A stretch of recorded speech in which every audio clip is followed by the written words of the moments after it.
Hi friends, നമസ്കാരം. ഏതൊരു മനുഷ്യനും അടിസ്ഥാനപരമായിട്ടുള്ള കുറേ ആവശ്യങ്ങളുണ്ട്. അപ്പോൾ ഈ ആവശ്യമെന്ന് പറയുമ്പോൾ രണ്ട് തരത്തിലുണ്ട്.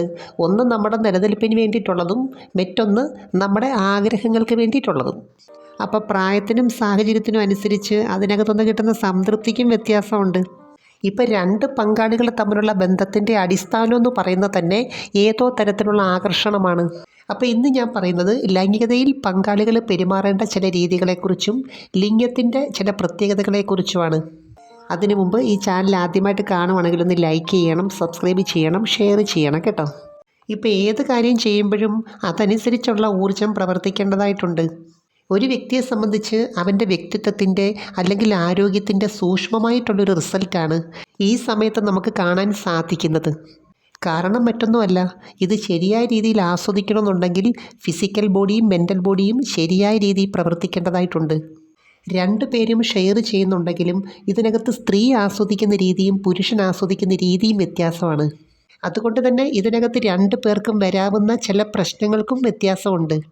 ഈ സമയത്ത് പുരുഷനെ സംബന്ധിച്ച് ഒരൊറ്റ ഭാഗത്ത് മാത്രമാണ് പ്രധാനമായിട്ടും അവരുടെ എനർജി ലെവൽ കേന്ദ്രീകരിക്കുന്നത്. തന്നെയല്ല, ലിംഗത്തിൻ്റെ ശരിയായ പ്രവർത്തനം ഈ സമയത്ത് കൂടുതൽ ആത്മവിശ്വാസം ഉണ്ടാക്കി കൊടുക്കുന്നുണ്ട്. എന്നാൽ ഇതിൻ്റെ പ്രവർത്തനവുമായിട്ട് ബന്ധപ്പെട്ടിട്ടുള്ള ചില നെഗറ്റീവായിട്ടുള്ള കാര്യങ്ങൾ ആത്മവിശ്വാസക്കുറവിനും ഉത്കണ്ഠയ്ക്കും കാരണമാകാറുണ്ട്. നമ്മുടെ ശരീരത്തിൻ്റെ എല്ലാ പ്രവർത്തനങ്ങൾക്കും ഉപബോധ മനസ്സുമായിട്ട് വളരെ അഭേദ്യമായ ബന്ധമുണ്ട്. ഈ ഒരു കാര്യത്തിനകത്ത് പുരുഷൻ്റെ ആത്മവിശ്വാസം കൂട്ടാനായിട്ട് സ്ത്രീ പങ്കാളിക്ക് നന്നായിട്ട് കഴിയും.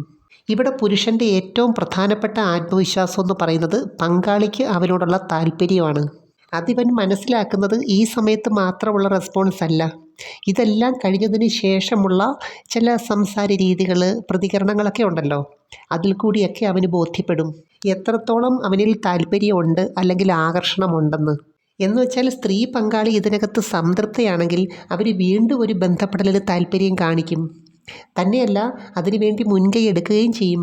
ഇപ്പോൾ ഏതൊരു കാര്യത്തിനകത്തും ആത്മവിശ്വാസം വർദ്ധിപ്പിക്കണമെങ്കിൽ സ്ഥിരമായിട്ടത് ചെയ്യേണ്ടതായിട്ടുണ്ട്.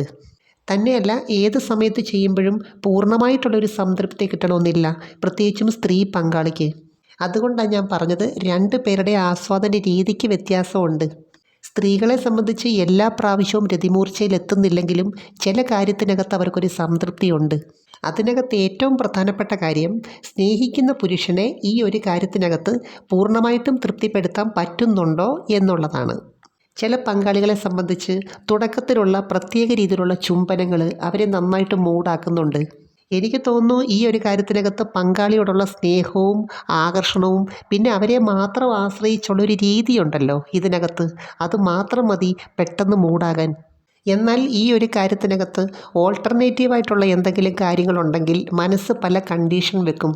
ഇവിടെ നമ്മൾ ഓർക്കേണ്ട ഒരു കാര്യം, മനസ്സ് പൂർണ്ണമായിട്ടും ഇൻവോൾവ് ആണെങ്കിൽ മാത്രമേ ഈ സമയത്ത് പ്രവർത്തിക്കേണ്ട ചില ഹോർമോണുകൾ കറക്റ്റായിട്ട് പ്രവർത്തിക്കത്തുള്ളൂ. തന്നെയല്ല, ഓരോ ഭാഗത്തെ ക്രിയകൾ ചെയ്യുമ്പോഴും അതിൻ്റേതായ രാസപ്രവർത്തനമാണ് നടക്കുന്നത്. പുരുഷനെ സംബന്ധിച്ച് ടെസ്റ്റോസ്റ്ററോൺ ഹോർമോൺ ശരിയായ രീതിയിൽ പ്രൊഡ്യൂസ് ചെയ്യുകയും പ്രവർത്തിക്കുകയും ചെയ്തെങ്കിലേ ലിംഗമായിട്ട് ബന്ധപ്പെട്ടിട്ടുള്ള എല്ലാ പ്രവർത്തനങ്ങളും കറക്റ്റായിട്ട് നടക്കത്തുള്ളൂ. അപ്പോൾ ഇതിൻ്റെ പ്രവർത്തനത്തെ ബൂസ്റ്റപ്പ് ചെയ്യാനായിട്ട് സ്ത്രീ പങ്കാളിക്ക് കഴിയണം. അപ്പോൾ ഇവിടേക്ക് രക്തയോട്ടം വർദ്ധിപ്പിക്കുന്ന തരത്തിലുള്ള ചില ക്രിയകൾ ആവശ്യമാണ്. പ്രത്യേകിച്ചും പുരുഷനെ സംബന്ധിച്ച് ഇതുമായിട്ട് ബന്ധപ്പെട്ട് രണ്ട് തരത്തിലുള്ള പ്രവർത്തനങ്ങൾ നടക്കുന്നുണ്ട്. ഒന്ന് അത്ര കോൺഷ്യസ് അല്ലാതെ ഓട്ടോമാറ്റിക്കായിട്ട് നടക്കേണ്ടതാണ്. ഇതുമായിട്ട് ബന്ധപ്പെട്ട് ബോഡി ഡിമാൻഡ് ചെയ്യുന്നത് ആഗ്രഹങ്ങൾ, ഫാൻറ്റസികൾ, അതുപോലെ ആകർഷണം, പങ്കാളിയോട് തോന്നുന്ന ആകർഷണം, ഇതെല്ലാം ഇതിനകത്ത് വരും. അതുപോലെ ഈ സമയത്ത് ചെയ്യുന്ന ചില പെരുമാറ്റങ്ങളും ഇതിനകത്ത് വരും. എന്നാൽ ഇതിൻ്റെ നിയന്ത്രണമെന്ന് പറയുന്നത് അവിടെ കോൺഷ്യസ് ആയിട്ട് ചെയ്തെങ്കിലേ പറ്റത്തുള്ളൂ. ചില പുരുഷന്മാരെ സംബന്ധിച്ച് അവർ ഹാർഡ് നേച്ചറാണ്, അവർക്കെല്ലാം കുറച്ച് ഹാർഡായിട്ട് വേണം.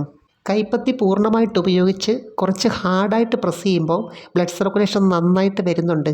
അപ്പോൾ ഈ ഒരു പ്രവൃത്തി ബ്രെയിൻ സിസ്റ്റത്തിന് നന്നായിട്ട് പരിചയമുള്ളതാണ്.